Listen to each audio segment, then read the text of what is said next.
함께 보실 하나님의 말씀은 골로새서 3장 5절에서 9절까지의 말씀입니다. 골로새서 3장 5절에서 9절까지 326페이지에 있습니다. 봉독하겠습니다. 그러므로 땅에 있는 지체를 죽이라. 곧 음란과 부정과 사욕과 악한 정욕과 탐심이니 탐심은 우상 숭배니라. 이것들로 말미암아 하나님의 진노가 임하느니라. 너희도 전에 그 가운데 살 때에는 그 가운데서 행하였으나 이제는 너희가 이 모든 것을 벗어버리라. 곧 분함과 노여움과 악의와 비방과 너희 입에 부끄러운 말이라. 너희가 서로 거짓말을 하지 말라. 옛사람과 그 행위를 벗어버리고. 18번째 시간입니다. 지난주 제가 신앙생활의 수직적 관계가 아주 중요하다는 사실을 말씀을 드렸습니다. 왜 그런가 하면 1절에 말하고 있듯이 거기에는 그리스도께서 하나님 우편에 앉아 계시기 때문이다. 이것은 두 가지 의미가 있겠죠. 예수님이 하나님 우편에 앉아 계신다, 하늘에 계신다는 말은 우리 모두가 하늘에 속한 자라는 사실을 드러내주고 있기 때문인 것이죠. 또 하나는 우리 모두가 예수 그리스도 안에 있는 자들 또는 예수 그리스도와 연합되어 있는 자들이기 때문에 우리는 땅에 속하지 않는다라는 사실을 말씀드렸습니다. 이러한 수직적 관계는 자연스럽게 수평적인 관계로 발전하게 됩니다. 그래서 5절부터 살피는 말씀들은 이 세상 가운데 그리스도인들이 어떻게 살아야 하는지를 말씀해 주고 있습니다. 우선 먼저 잘못된 신앙인들 중에 한 부류가 이 수직적 관계만 신경을 쓰며 믿음 생활을 하는 분들입니다. 예컨대 예배 생활에 열심을 냅니다. 기도 생활에 열심을 냅니다. 헌금 생활에 열심을 냅니다. 이 종교적인 열심으로만 가득 차 있는 분들이 혹은 있습니다.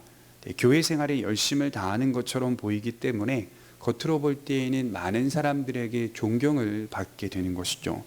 어떤 면에서 이런 부분들이 부족한 성도들이 있다면 그들을 보면서 마땅히 보고 배울 수 있는 좋은 모델이 될 수 있습니다. 문제는 어디에 있냐면 바로 삶에 대한 것입니다. 이 종교적인 열심으로만 가득 차 있을 뿐 정작 삶에 대해서는 크게 신경 쓰지 않는 그런 그리스도인들이 있을 수 있다는 것입니다. 우리가 교회를 통하여 하나님을 열심 있게 믿고 따른다면 반드시 우리의 삶도 뒤따라와야 한다는 것이죠. 우리가 예수님을 믿는다라고 할 때에는 예수님을 따라간다라는 의미도 포함되어 있는 것이죠.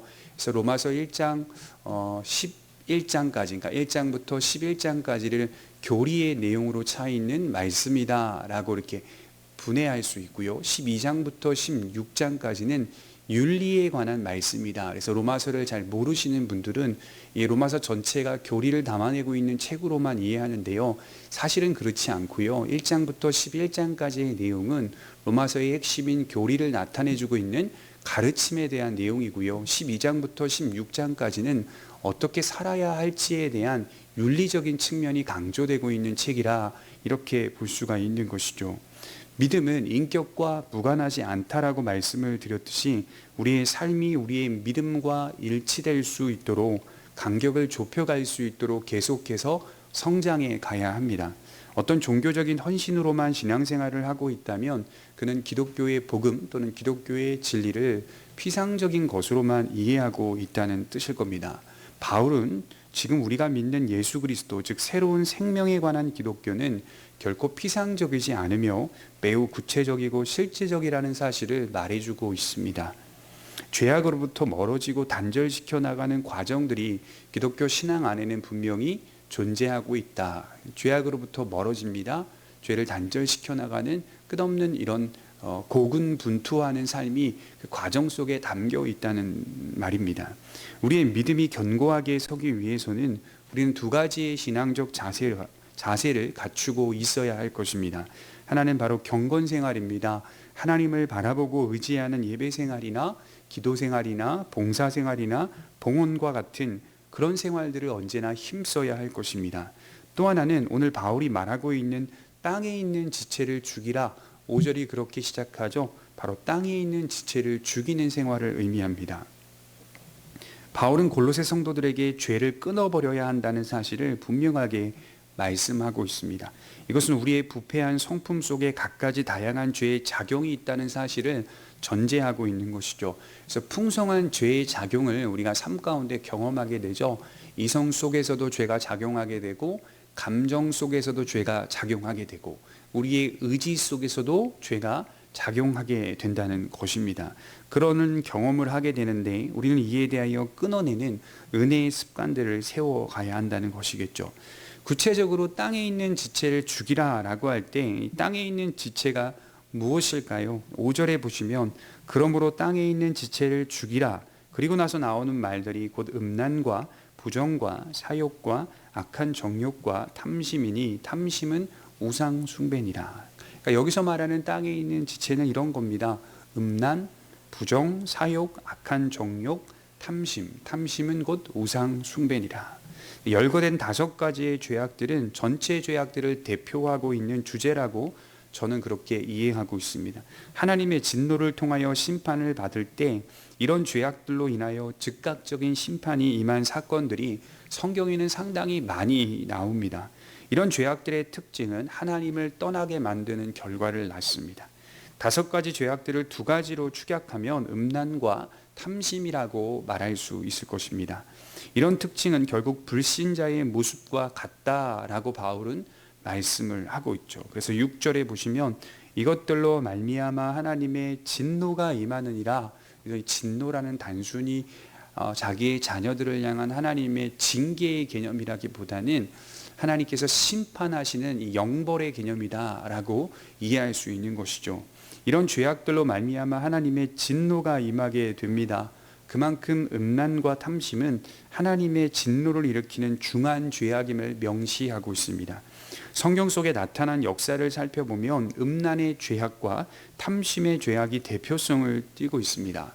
악한 정욕에 따라 성적인 죄악들 가운데 빠져가는 사람들의 모습을 보게 되고, 나아가 무제한의 소유욕에 빠져 살아가려는 인간의 모습도 볼 수 있습니다. 이런 것들은 모두 우상 숭배와 같다는 말이겠죠. 우리 창세기 19장에 보면 소돔과 고모라가 멸망하는 사건이 있잖아요. 대표적으로 2가지의 죄악을 꼽으라고 한다면 음란과 탐심이었습니다. 그들이 멸망한 이유는 바로 음란과 탐심이었다는 것이죠.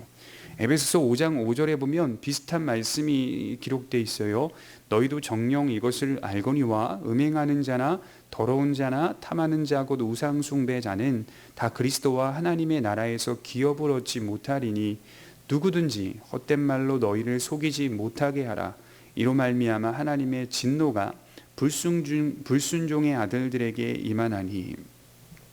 결국 이 비슷한 죄악들을 나열하고 이로 말미암아 하나님의 진노가 불순종의 아들들에게 임한다. 그래서 여기 불순종의 아들들이라는 말은 믿음을 가진 사람을 의미하는 얘기가 아니라 엄밀히 따지면 믿음을 갖지 않은 사람들, 교회를 다니고 있음에도 불구하고 여전히 예수 그리스도를 믿는 믿음을 참되게 가지지 못한 자들을 향하여 불순종의 아들들이라고 표현을 하고 있는 것입니다. 이들이 그리스도와 하나님의 나라에서 기업을 얻지 못한다, 구원과 결부되어 있다라고 표현하는 것이죠.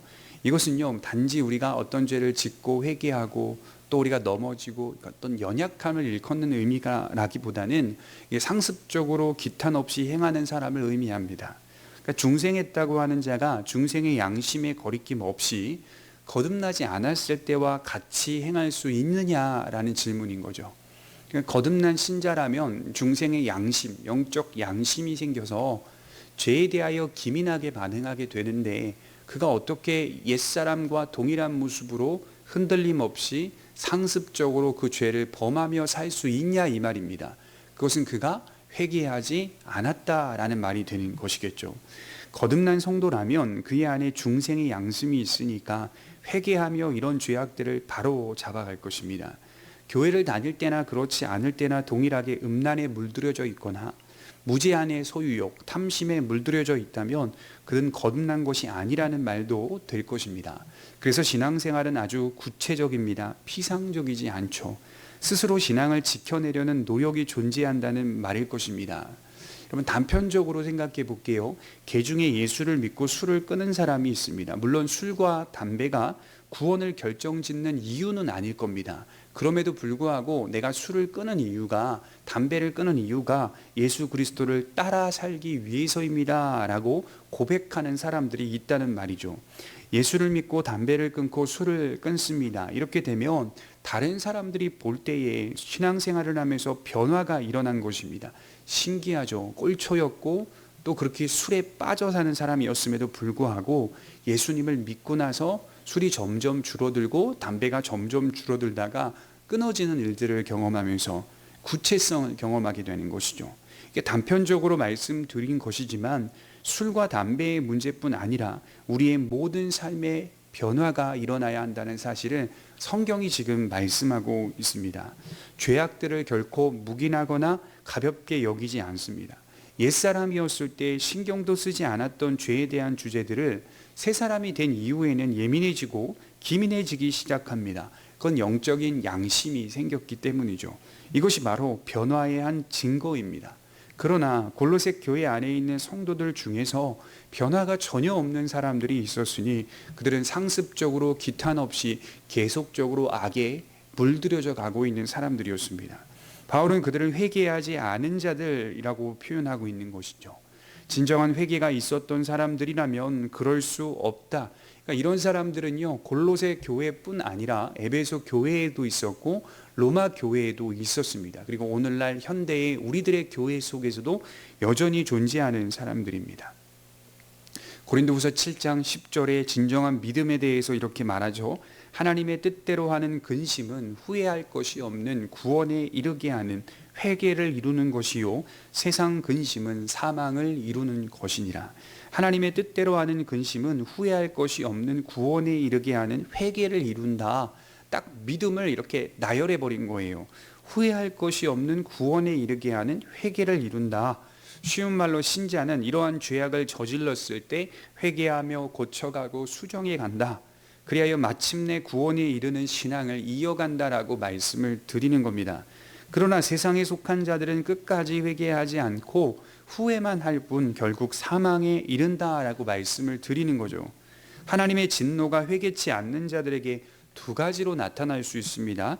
로마서 1장 18절에서 32절에 보면 그들을 범하는 죄 가운데 내버려 두신다. 그래서 하나님의 진노가 나타나는 한 방식이 바로 죄에 내버려 두신다. 그들의 정욕대로 살아가도록 내버려 두신다. 그렇다면 그들은 전혀 깨달음 없이 계속하여 그 모습으로 그 범죄를 저지르며 살아가게 됩니다. 언제나 음란과 탐심에 빠져 살아갑니다. 오늘 살펴보고 있는 음란과 부정과 사욕과 악한 정욕들은 대체로 성적인 죄악과 관련되어 있습니다. 골로새 교회뿐 아니라 초대교회 많은 지역에서 이 음란의 문제, 성적인 문제들이 교회 안에 계속적으로 대두되고 있습니다. 신앙생활을 하면서 여전히 세상의 사고와 가치를 가지고 있는 성도들이 있었다라고 하는 것이죠. 그러니까 이 성적 문제는 인류 역사 속에 계속되어 온 문제였던 거예요. 얼마 전에 시사 프로그램을 짤막하게 봤는데 오래전과 달리 부부관계가 하나 되지 못하고 이 간통이나 간음을 범하는 일들이 비일비재하다는 것입니다. 남편은 아내 몰래, 아내는 남편 몰래 정욕에 따라 살아가는 일들이 얼마나 많은지 모릅니다. 그 사이에 자녀들이 있음에도 불구하고 아랑곳하지 않습니다. 그래서 여러분 역사가 가면 갈수록 자녀들은 어떤 결핍들을 경험하며 자라게 되기 때문에 건강하게 자랄 수 없습니다. 그래서 가정이 제일 중요한 첫 번째 단위인 거예요. 그러니까 사회가 올바로 돌아가야지 이걸 말하기 이전에 내 가정, 내 자녀들을 살피는 것, 나와 남편의 관계를 살피는 것도 매우 중요하다는 사실을 말씀을 드리는 겁니다. 앞으로 이 성적인 문제들은 우리 사회에 굉장히 큰 문제로 나타날 겁니다. 이미 나타나고 있죠.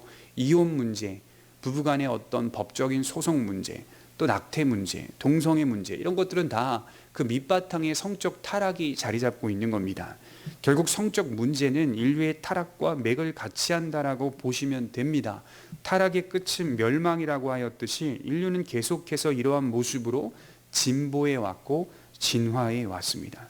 코로나19가 터져서 유흥가들이 큰 타격을 입었다는 이야기가 있었어요.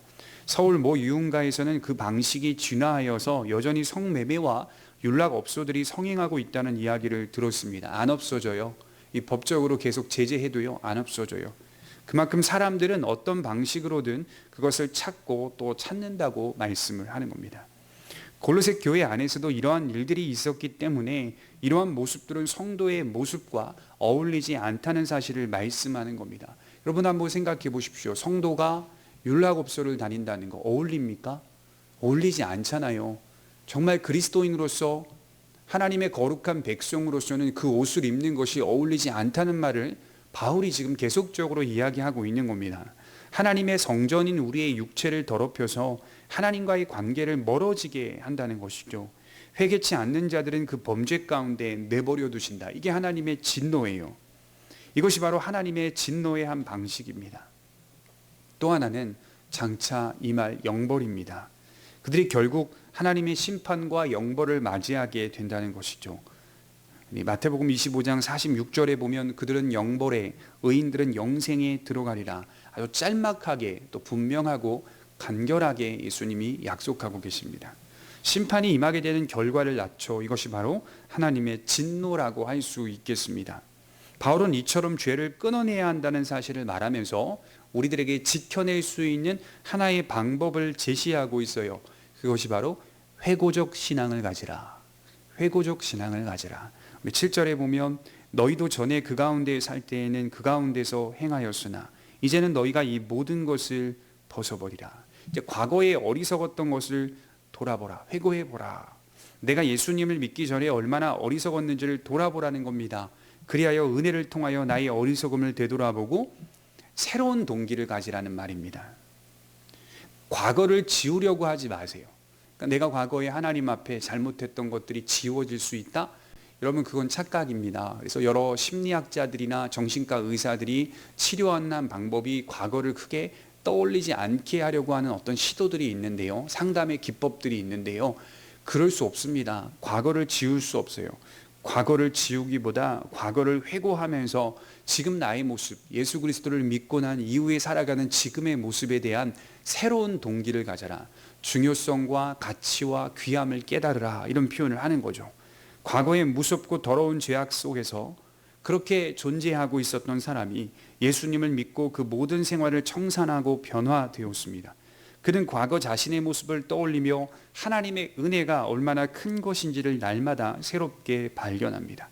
이것이 새로운 동기를 가지고 죄를 끊어내는 은혜의 습관, 회고적 신앙이라고 말할 수가 있습니다.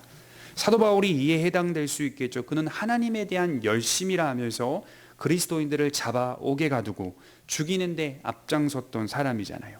그가 예수님을 만나고 난 이후에 그것이 얼마나 어리석은 일인지를 날마다 회고하게 되었어요. 그리고 날마다 새로운 동기를 갖습니다. 말이죠. 나는 날마다 죽노라. 내 겉사람은 후패하나 내 속사람은 날로 새롭도다. 과거를 회고하고 또 죽어야 한다는 사실을 깨달으며 내 속사람은 날로 새로워진다는 것을 또 경험하는 이 새로운 동기를 부여잡는 믿음을 갖고 있었던 것입니다. 물론 여러분, 우리 모두가 바울과 같지는 않을 것입니다. 저마다 다릅니다. 그러나 우리가 하나님의 은혜를 받을 때 나의 어리석음을 보게 되고 내가 만일 그리스도를 믿고 살지 않았다면 그런 생각을 해보게 되는 거죠. 내가 만일 그리스도를 믿고 살지 않았다면 끔찍한 생각을 하게 됩니다. 이것이 바로 회고적 신앙이죠. 우리 모두 예수를 믿지 않았다면 여전히 그 가운데 있었다. 옛사람 가운데 있었다라고 말하는 겁니다. 음란과 탐심 속에 갇혀 살았을 것입니다. 그런 죄악들이 이제는 보이고 그것이 우리 양심을 누르고 그렇게 가서는 안 된다는 은혜를 경험하며 하나님의 뜻을 바라봅니다.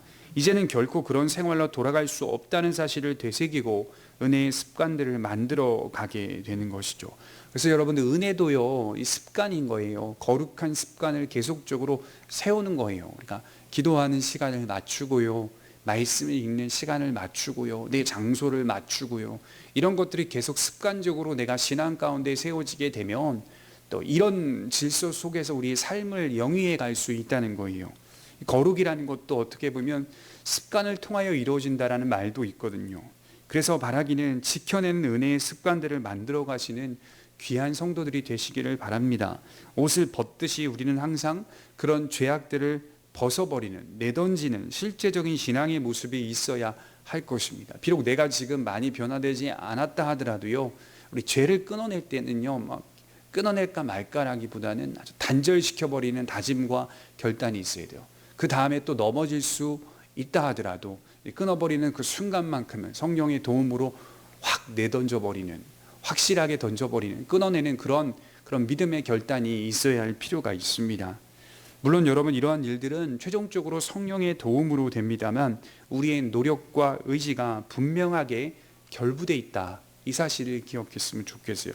그래서 5절에 땅에 있는 지체를 죽이라, 누구한테 명령하는 거예요? 우리한테 하잖아요. 노력하라, 땅에 있는 지체를 죽이라, 음란과 탐심을 죽이라, 노력하라, 이런 의미 아니겠습니까? 우리는 하늘에 속한 자이기 때문입니다. 이것이 바로 승리하는 신앙생활의 한 모습, 수평적인 관계라 말할 수 있을 것입니다. 기도하겠습니다. 거룩하신 하나님 아버지, 땅에 있는 지체를 죽이라고 말씀하고 있는 바울의 말씀이 얼마나 중요한지를 깨닫습니다. 거룩은 거저 주어진 것이기는 하지만, 믿음은 하나님이 주신 선물이기는 하지만, 그럼에도 그 거룩을 지켜나가고 이루어 나아가야 하는 데 있어서 우리의 노력이 소환된다는 사실을 깨닫게 하시니 진심으로 감사합니다.